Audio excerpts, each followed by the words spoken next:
What is the difference between the multiple ChatGPT models? You may have heard of ChatGPT 3.5, ChatGPT 4, 4.0, 4.0 mini, and then the newest series o1 preview and o1 mini. What is the difference between all of those models, and how do you know which one to use for each task? How different are things like pricing and speed or anything else that you need to know? First, let's talk about where to find these models. So first, go to chatgpt.com. You'll open up this familiar interface, and here on the upper left, this is your model selector. So right now it's set to ChatGPT 4.0, and it has a nice little description here, which I find to be true. Great for most tasks. Personally, ChatGPT 4.0 is my default model, and I rarely change it from GPT 4.0. But if you want to see more models here, you have 4.0 mini as well as GPT-4, which is now considered the legacy model, which is so funny to me because I remember when GPT-4 just came out.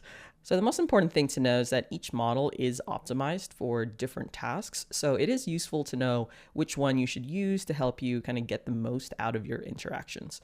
So GPT-4, even though it's legacy model today, when it first came out, I found it substantially more capable than 3.5 for a wide variety of tasks: problem solving, creative writing, content creation, etc. However, it's heavier on computational resources, which makes it slower and a bit more expensive, and that's why it's now considered a legacy model.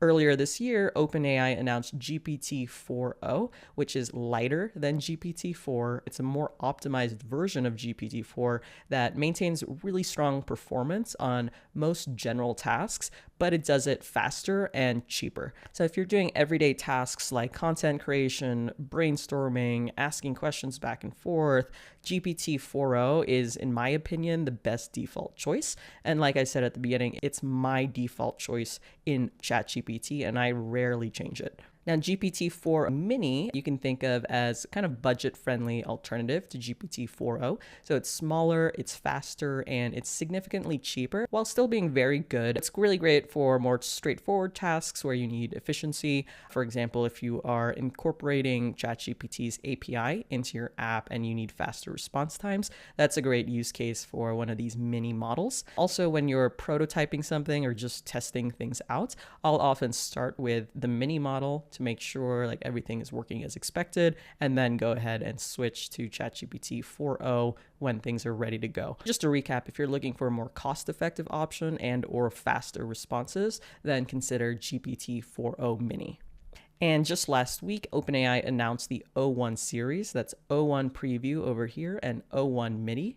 And these models are designed to excel at complex reasoning tasks, especially science, technology, engineering, and math. These models are built to do step-by-step reasoning. However, they don't have access to some of the advanced tools that GPT 4.0 offers. For example, browsing the web or uploading files. You currently cannot do that in o1 preview or o1 mini. Unless you're doing coding or heavy mathematics, GPT 4.0 is going to be your best bet for probably like 99% of your tasks.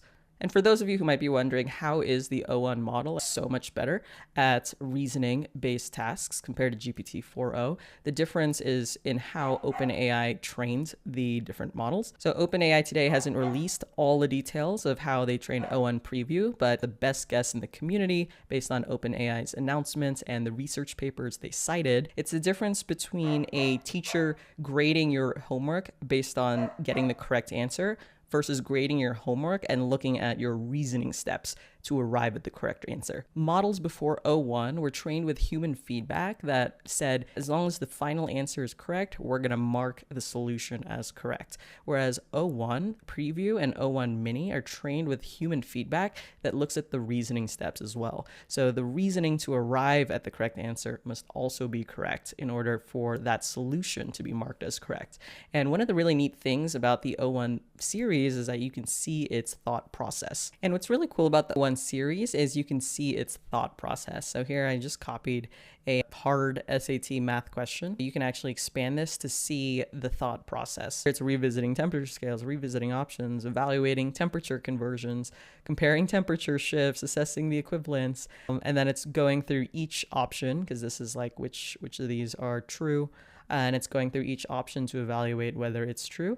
And the final answer is D, 1 and 2 only, which is correct. And what's really cool here is you can expand its thought process.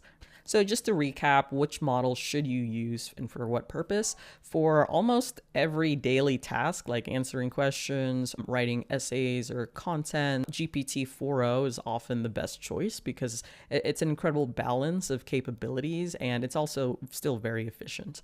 But if you need faster results, like you're integrating ChatGPT in a product and you need faster response times, or you need it significantly cheaper, then consider 4 Mini because it's faster and more cost efficient. If you're doing complex reasoning tasks such as math, coding, or engineering, that's when you would look at O1 Preview. And if you need a faster version of O1 Preview, that would be your O1 Mini. Similarly trained as O1 Preview, but faster at reasoning. Again, if you're integrating ChatGPT into an application, for example.